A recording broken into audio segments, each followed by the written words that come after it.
What is up, you guys? Welcome back to another episode of the Handmade Business Secrets podcast, or another episode here on our YouTube channel. And today I want to spend just a little bit of time talking to you about the difference between being a woodworking hobbyist and becoming a woodworking professional, a woodworking business owner. So without further ado, let's jump into it. Today I want to shoot just a short video, have a short podcast episode, about 8 to 10 minutes long here, and really kind of emphasize and talk about the differences between what it takes to be a woodworking hobbyist and become a professional, become a business owner. And so there are four really main things that change as you make the transition from being a hobbyist to becoming a professional. And so number one is how you get business, how you get customers, how you get jobs, how you get leads, how you get projects. That changes drastically. As a hobbyist, people know that you're into it. They might approach you, but you're not actively seeking out work. You're not actively trying to advance the business. And you do stuff as it comes, right? As your aunt reaches out to you and wants a table made, you make her a table. As your friend from church reaches out to you and wants this made or that made, you build them this or that. Another thing that changes, number two, is what type of work that you do. And so as a hobbyist, you do really anything and everything. And as you become a professional, you have to niche down into what you do and how you do it.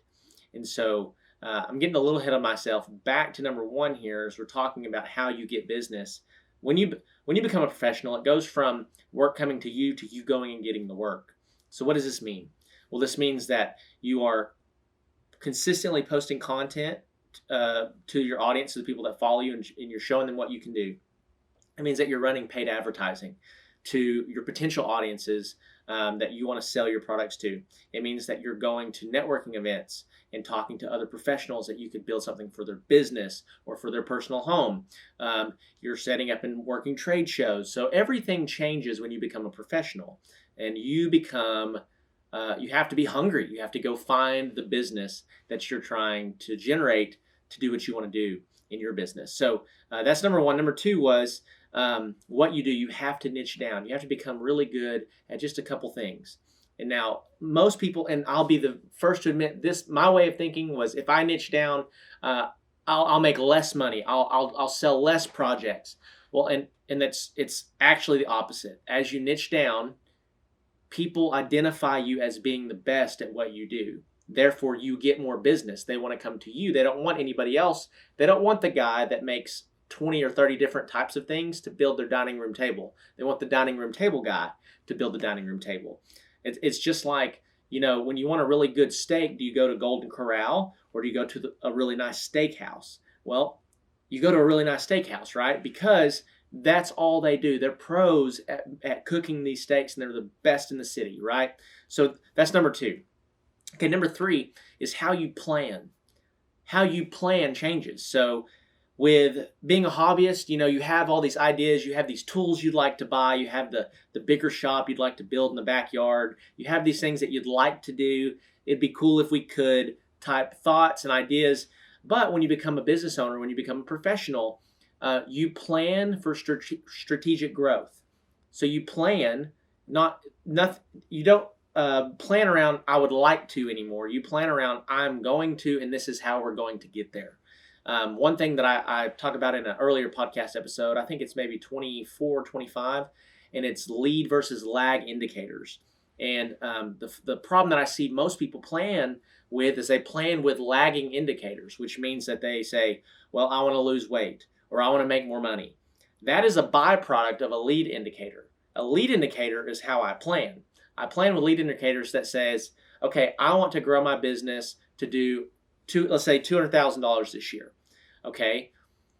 If I just try to plan and I look up at the end of the year and I didn't hit it and I don't know why. But if I say, okay, I want to run these types of paid ads, I want to attract these types of clients, I want to get these many deals every week, I want to add more employees, I want to get a bigger, that's how you actually end up getting to your lag indicator, right? So leading indicator is how you plan. And as a hobbyist, there's not a lot of planning. There's a lot of hoping. There's a lot of wishing. But as you become a business owner, you have to put strategic plans in place to reach goals. You have to set goals. And so Number 4 is how you handle your finances. So this changes completely when you become a business owner, because it's no longer and this is very true. And I'll just be honest with you guys. If you woodwork strictly for the relaxation that's involved with it, don't open a woodworking business. It is work.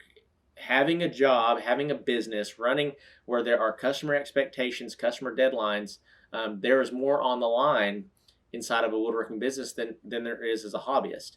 And so you have to know that with eyes wide open going into it. But second, you have to know that I have to structure my finances well. And this is one thing I'll be honest with you, I totally stunk at for like the first 3 or 4 years. And I was always a good student in school. I never made a C in my whole life, and I got into accounting in college and barely made a C. So when I got out and I started my woodworking business, and I was like, I have to run my own books, I have to run accounting, I was terrified. I didn't know how to do it. And I was always hindered to grow bigger because I was like, I don't know how to handle the money. I don't know what I'm doing. And it wasn't even a conscious thought sometimes, but that subconscious idea that I didn't have what it took. Yeah, I didn't have what it took to run my finances efficiently and effectively and run them with wisdom really hindered my growth. So you have to go into a woodworking business having some basic understanding of finances. You have to have some basic understanding of what it looks like to actually grow your business. So that's number 4. And then number 5 is how you handle fulfillment. How you handle fulfillment. So as a hobbyist, work comes, hey, I'll get it to you in a couple months, right? I'll get it to you whenever I get it to you. You know, you work on it a little bit in the evenings or the weekends when the kids are in bed. And you try to get this thing done kind of at your own leisurely pace. And it's way relaxing. It's great. But when you become a professional, when you become a business owner, you have to implement strong deadlines for yourself. And so one of the biggest faults that I had when I first started was that I would start a project, and I was running a business, but I wouldn't give myself strict deadlines. I might have given the customer one that was really soft, but you have to give yourself and your team strict deadlines so that you stay efficient. And there was a guy in business that I met, and he always said this, and I never really understood it because I am more of a marketing guy than I am a logistics guy or a fulfillment guy. But I've developed that other side of my skill set as well. But he would always tell me that the money is made in the shop. So like, don't focus on the sales and the marketing as much. The money's made in the shop. And I never understood that because number one, if you don't have any marketing and you don't have any sales, well, your shop's not going to have anything to do. You're not going to have anything to build in your shop. So the first thing we have to clear up is you have to have sales and marketing. But what he was really saying was that you have all these expenses that are going to occur in your business.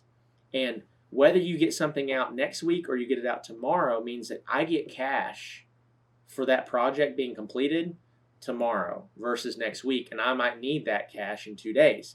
So being very thoughtful, being very proactive, and having a strategy and a plan for things getting completed efficiently in your shop will be absolutely critical to your success. And so those are 5 things that are drastically different between you being a hobbyist woodworker and you becoming a professional woodworker.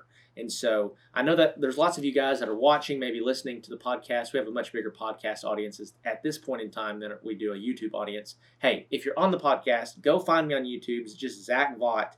Subscribe, please comment. Let me know where you're coming from. But hey, if this is you, and you're like, I want to get better at this. I want to actually turn this hobby into a business. I hate my job. I want to do this full time. Well, we help you guys. And so I would love to schedule a call with you, sit down and talk about how we can come alongside you and help you achieve your goals and become a full-time woodworker. Do what you love to do at your own pace, at the rate that you want to do it. And we help you implement all those things that I just talked about. We help you implement financial systems, sales and marketing systems, fulfillment systems. We help you decide what products are the best. We know a lot about the woodworking skill itself to help you become a better woodworker there as well. So with that being said, guys, thanks for listening in. If you're on the podcast, thanks for checking out this video. And I'm out of here. So I will catch you on the next one. Thanks.